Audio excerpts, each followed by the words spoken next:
So it turns out all the Sharks needed to get a win was for me to get a haircut.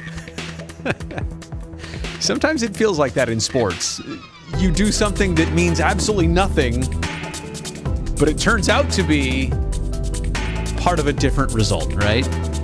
And for them, I don't even know if tonight was the best game that they've played lately, but it was their first win since January 26th and their first home win since January 17th. It had been a while.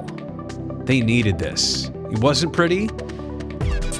I don't even think it went better as the night went on. I think their game maybe even went more dormant as the night continued, but Sharks get the win. That's all that matters now as we begin a little night shift. Broadcasting live and worldwide. Here's Brody Brazil.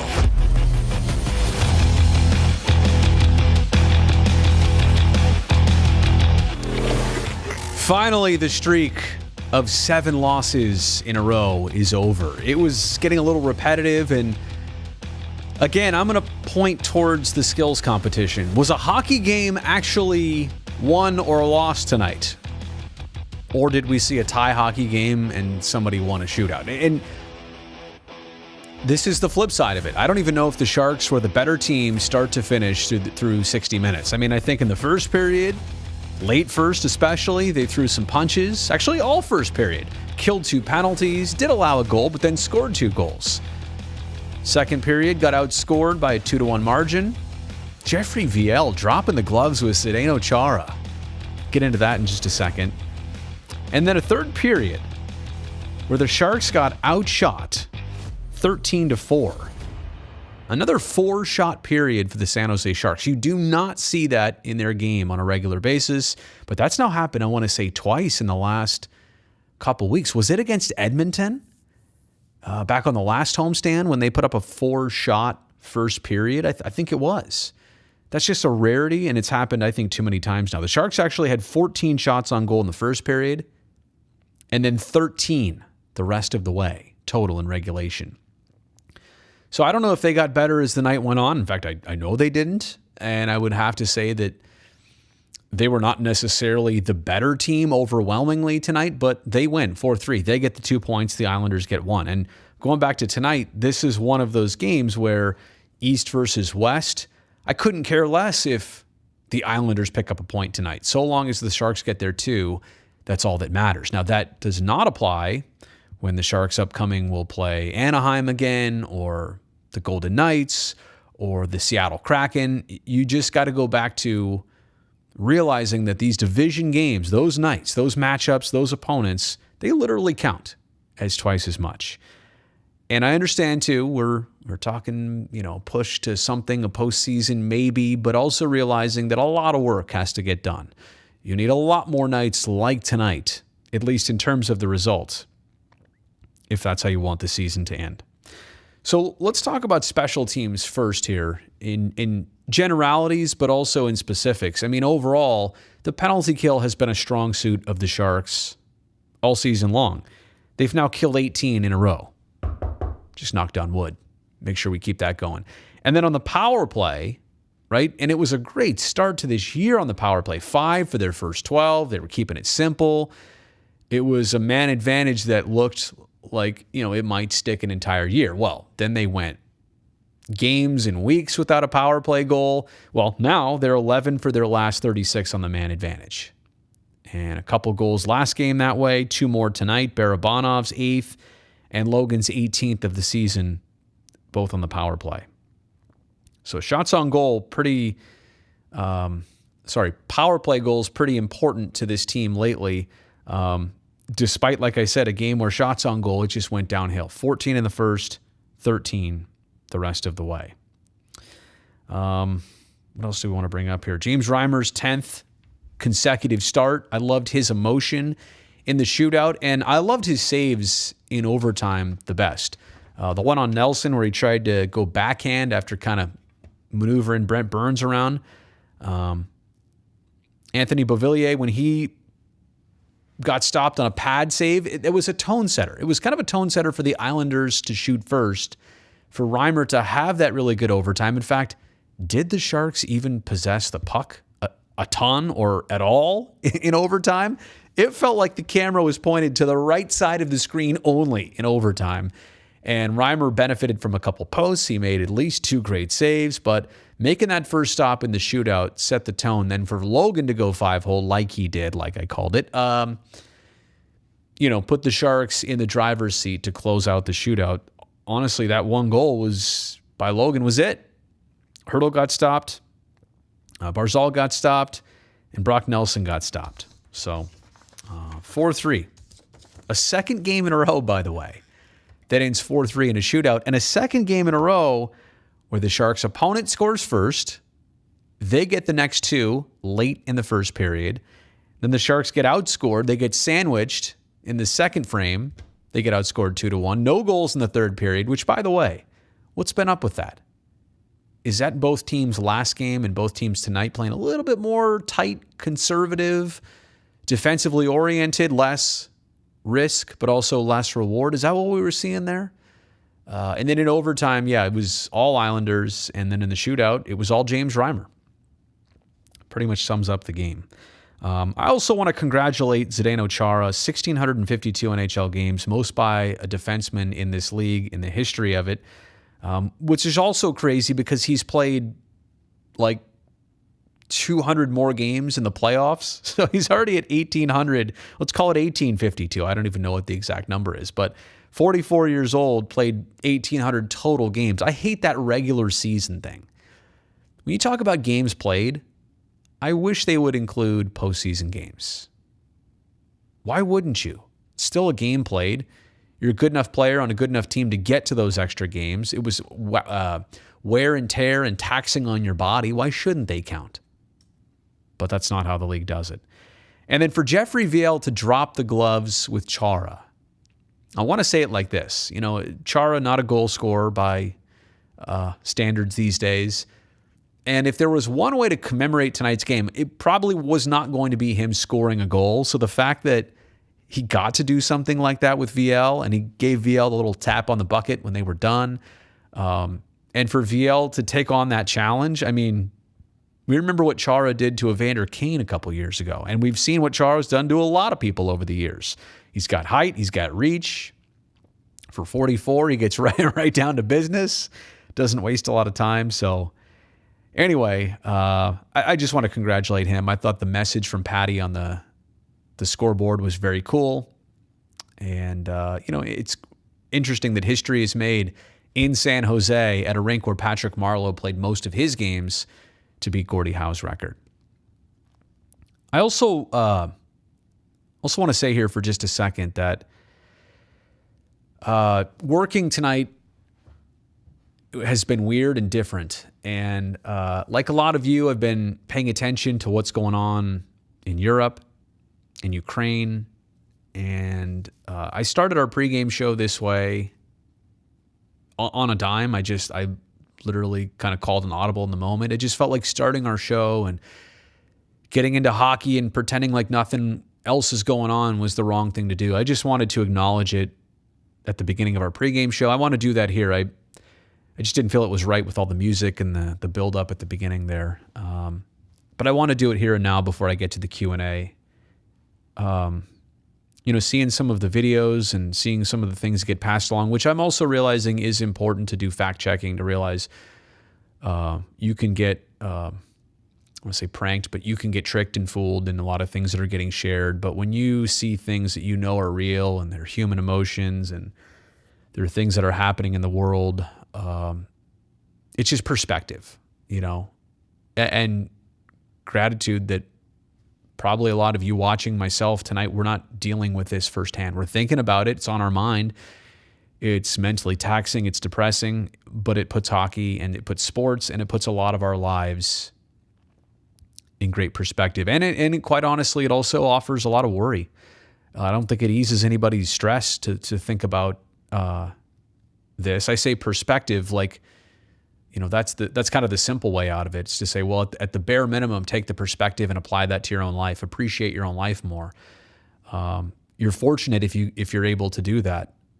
I think a lot of us are just stressed out by what we've watched, what we know is happening, what we know this might be the start of. And, if you want to bring it full circle back to hockey, a lot of players in this league from, that part of the world where this is going on. Certainly this is of high interest to them, even more so with friends and family there. So I just want to mention it here. I want to acknowledge it and say that it's not something I'm not thinking about. And here we are talking Sharks and hockey on a live stream or on TV all night. But man, in the back of my mind, seeing some families be separated, knowing that casualties are happening, and anyway, it's not for me to get too political on, but it's an upsetting part of life to know that that's going on right now. With that said, I'll transition into some of the comments here. And Brandon starts us off by saying, I find it painfully ironic that the first Sharks win in more than a month, well, almost a month, came with the stealth jerseys. So there you go. For everybody who was thinking that those were the bad luck charms, well, they did just enough tonight to get you out of that skid. It's a win for the black jerseys. I'll take it. Patrick, noting stealth mode was what got the job done. Christopher, yeah, it's all about the streak. Andrew, happy to see Weatherby get a goal. I think Andrew had another comment in here too. Maybe it was that one. Finally got the win. That's the biggest thing right now. It's just, honestly, it's just tasting victory for the first time in about a month. And I don't care how many games you have or haven't played since then. It's just your team, you need that. You need that once in a while. You can't go on that long of a stretch without things compounding, without things getting more frustrating, grabbing tighter on the stick. Absolutely. Classic hockey, winning is winning. Well, I'm still not a big fan of shootouts. Even on a night like tonight where the Sharks were on the right side of it. I don't know. I don't know what the answer is to finishing a game under a certain time constraint, but also doing it in a way that represents hockey. Anybody else notice Brody's new haircut? Yeah, I finally got one today. The one prior to this I got was somewhere in the beginning of December. Been almost 3 months. But man, it feels good. I was kidding with Drew when I walked in tonight. I said, see this? You don't understand how good it feels to get a haircut, a clean haircut, to get trimmed and tightened up. He goes, what do you mean? I cut my hair every 2 days. I'm like, well, that's fair enough. And I know some of you out there were requesting that Drew Remenda show up on tonight's episode of Night Shift. Now, I didn't want to spring that on him late because when somebody pointed that out, I think it was already the third period. But let me say this. What if I could get you Drew on Saturday or Sunday? Up here in the conference room, I'll get him his own camera, and we'll have Brazil and Remenda split screen the whole time for Night Shift. You guys can ask him questions. You want to know old stories, anything like that. We'll see if we can make that happen. I will do my best.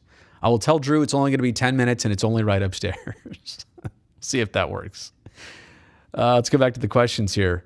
Special teams actually turning around. I don't know if we're getting lucky or good. Well, Bruce, I think, again, it's the penalty kill has been good for most of this year. It's been the power play that, I don't want to even say fluctuated. The power play has just been a struggle. So finally, to get that going, we'll see how long it lasts. I hope it does. I hope there is some longevity in it. Let me see here. Maddie pointing out that the Sharks being 17 for 17 or 18 for 18 in the PK over 4 games is crazy. Yeah, that's quite a run. Honestly, anytime you get on one of those runs, you hope it can go long too. Now, nothing lasts forever. But look, if you could kill a couple more, even if your streak snaps, start a new streak. I think that's the value of the Sharks penalty kill, is it has been consistently good this year. It's part of their identity. It's part of what honestly keeps them in games, is if they take a penalty like Nieto did or like Middleton did in the first period, hey, no problem. They kill it off. In fact, did the Islanders get no shots on goal in those first 2 power plays for them? I think that was the case. They had a shot on goal even strength, I want to say, before or after that. But on those 2 power plays, those 4 minutes in the first period, they did not get a shot on goal. Reimer looks exhausted. Well, I don't know. I think tonight, I love that celebration at the end. I love the emotion. I love kind of letting it go a little bit. He put the team on his back. He really did on the third period. Sorry, in overtime, and obviously also in the shootout. See if there's some other good ones to get to here. I feel like Alexa played Pepas. Am I saying that right? What is that, Maddie? I know I'm a little bit behind on the comments here. You're going to have to explain that. I got the fade. Is the best worst win. Tito, are you saying tonight was the best worst win of the season? I feel like the Sharks had a better hold on this game earlier, and I feel like they kind of lost it as the night went on. But fortunately, scoring 3 by the end of 2 was enough to get it to overtime and then the shootout. Scott, that's a good question. What is with the Sharks and overtime? Now, tonight, that's not where the game was decided 3-on-3. But at one point this season, the Sharks were 6-0 in overtimes. And since then, they've lost 4 times. And they've obviously had a couple that have gone past that, no result in 3-on-3. But to your point, and I think that's what you're asking here, what's happened? Sharks were dominant in this regard. I feel like tonight, and again, no goals scored in 3-on-3, but the Sharks didn't even possess the puck. Hard time with puck retrieval, hard time just getting in their offensive zone. The ice was completely tilted. They were chasing it around. Fortunately, Reimer in the post helped out a few times. But there is something up there. And I want to take it back to, I still think the Sharks are a very good 3-on-3 team. They can roll the right players out there. They create. I've always felt good after regulation when the Sharks get out there 3-on-3 because I truly feel like they can steal a point. They can get both points in overtime as good as any other club in the league. Honestly, I think that's actually a specialty of the Sharks. All that time and space and extra open ice, that's where a Brent Burns is invaluable. His creativity, his versatility. Was he out there in overtime for like literally the last 2:45? I mean, what was his last shift? Did you see how long he was out there? So the fact that he can do that, the fact that he's basically also a forward, you can kind of have 3 forwards out there all at the same time. I've always liked the Sharks in overtimes. And granted, the fact that they were 6-0 to start this season, okay, maybe that was a little bit of overachieving, but not a lot. So what has happened that they've lost 4 times since then, and they've also had a couple where nothing happened, and they didn't win the game 3-on-3? I don't know, but if they could start picking up a couple more wins that way, right? Granted, you don't want those against the division teams because that means after regulation, you've surrendered a point, but if you're going to play this many close games, you got to be good in overtime. Did I see the bench, Selly? I was kind of more focused on Reimer, but I imagine the bench was pretty pumped up about it. Fun fact, our 2 stealth jersey wins have both come outside of regulation. Okay. I didn't even know that there were 2. I thought tonight, I was really thinking this on the way up here, tonight might have been the first stealth mode jersey win of the season.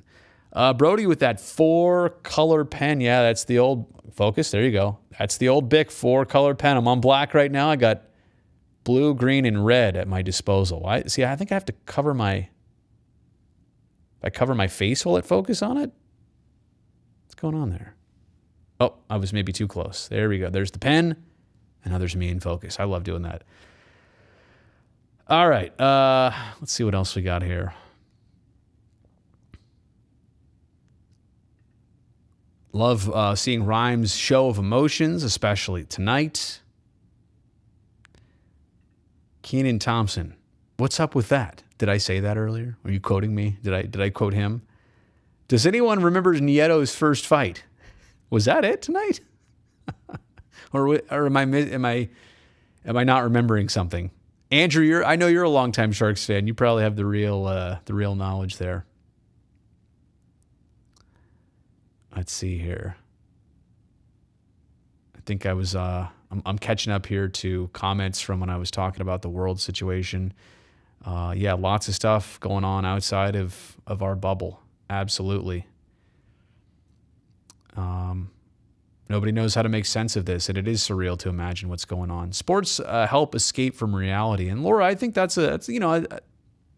very truthful.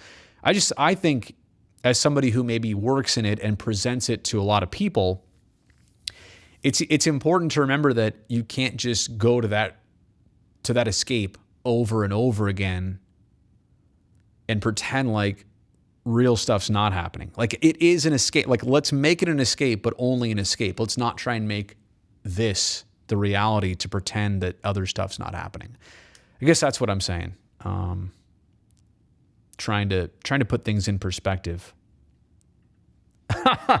Dalton says, are you like me finding it hard to believe that the Long Beach native, Matt Nieto, has never been in an NHL scrap until tonight?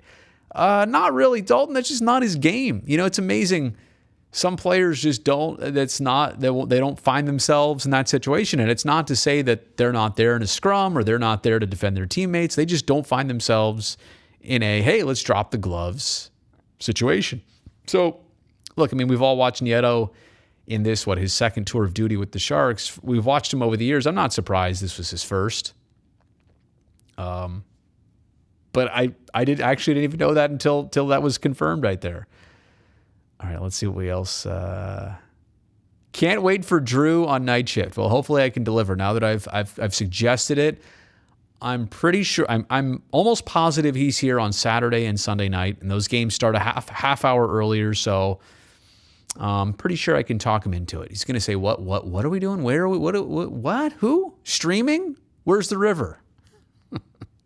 I'll explain to him what it is. I set your Alexa off. I'm so sorry. I shouldn't do that. Yeah, when I said whatever, you guys should have me say things you want me to say to your Alexa. Comment on those, and then I'll do it.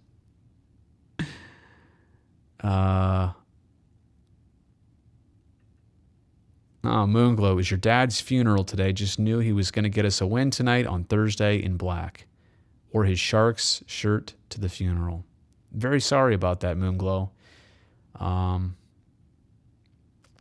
It's I guess it's part of life, surviving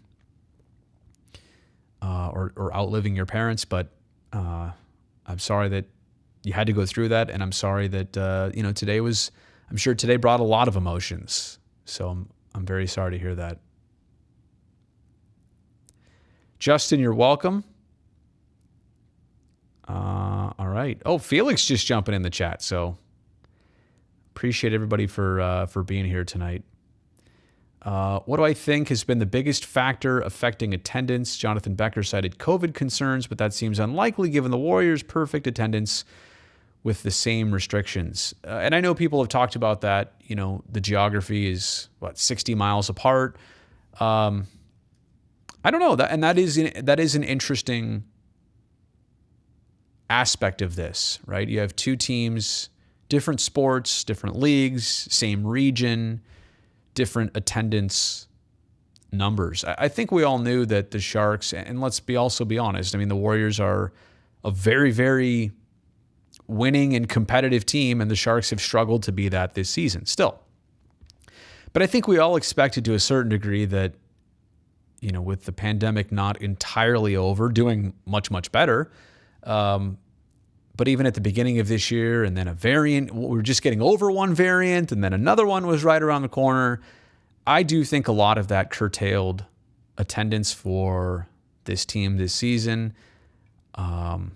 I think there's been hesitancy to go to games. I've been to 4 or 5 this year, and I got to say, yeah, it's very noticeable when you're there, because all I've ever known at the Tank is largely full crowds, even during a lot of lean years. the crowds are always good. It still is an exciting atmosphere. They put on a first-class presentation and product, like that, before, during breaks and after the game, like they do a really good job at the Tank of game presentation. So they make it an exciting thing to be around. But again, I understand that some people are not even in the 408 area code in Silicon Valley, Santa Clara County, however you want to divide the region or define the region. There's a lot of people that are not going to their normal day jobs.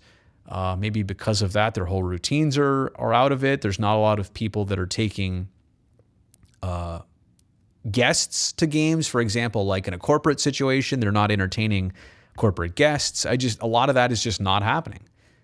And I think a lot of that is affecting the Sharks. But to your point, Brandon, why is it that the Warriors maybe are not enduring that same experience? So I don't know. Probably a multitude of things, probably several, not a lot, but probably several things.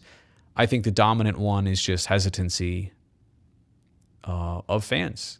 And I think a lot of, I know for sure a lot of people are still not doing everything that they used to do.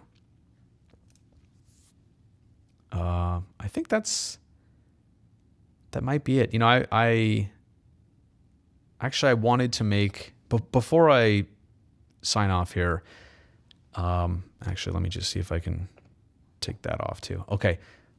I wanted to make one more comment here, specifically on Alexander Ovechkin. And I saw his name trending this morning on Twitter, and I was instantly wondering, well, did he say something? Or obviously with what's happening right now in Europe and Ukraine and Russia, was he connected to something, or what was the development? So obviously I'm searching, through Twitter trying to figure out why is he trending at, 7 a.m. Pacific time. And it's largely due to the fact that people are wondering, okay, when will he comment on this? What will he say after being a proponent of Russia and Vladimir Putin? And what will he come back with? And when will he be available to the media? And to be honest, just kind of sifting through what was actually going on, which was a bunch of nothing. It was just speculating about him and his past and what that's going to lead to in the immediate future. It kind of put a sour taste in my mouth, honestly. Now, I realize what he has supported in the past, whether that was wholeheartedly or whether that was part of an agreement or something, I don't know. And I also realize, too, that people are interested to hear from him, just like a lot of other players from that region, I'm sure were popular requests today, whether they wanted to talk about it or not. But what I want to go back to is pressing him to talk. Now, there's two ways about this. If he wanted to say something today, it's free speech. Let him take the microphone at a podium and say, all right, who's got questions? Or let him come out with a prepared statement. That's fine. That's what he would want to do. But to think that, the media really needs to know what Alexander Ovechkin thinks about Russia's invasion of Ukraine, I just think it's not today. And a lot of people on Twitter, I put out, and I'll just read what I said, something to the effect of, I don't think anything Alexander Ovechkin would say right now. Well, here's what I said. Unless Ovechkin comments are going to instantly bring world peace, I'm not sure of their tangible value here and now. No offense. If he wants to talk, that's a right. But let's not force this for clicks. And there were a lot of people afterwards who said, well, he's made statements in the past, so now he's got to own up to them, and now he's got to be accountable. But what is that going to do? What is that going to solve? You may be right about that. He may need to be held to a certain amount of accountability. I'd also tell you there's a lot of professional figures and athletes in the sporting world and outside of it that need to be held to certain accountabilities. But for Ovechkin to speak today, is it going to save a life? Is it going to change the course of what's happening? No. Why do we need that noise today? Unfortunately, this is not going away. So this didn't need to happen today. It honestly doesn't need to happen anytime soon. He's a hockey player who happens to be from Russia. He's an influential figure there. He's an influential figure here. He's got family back there. He makes his living out here.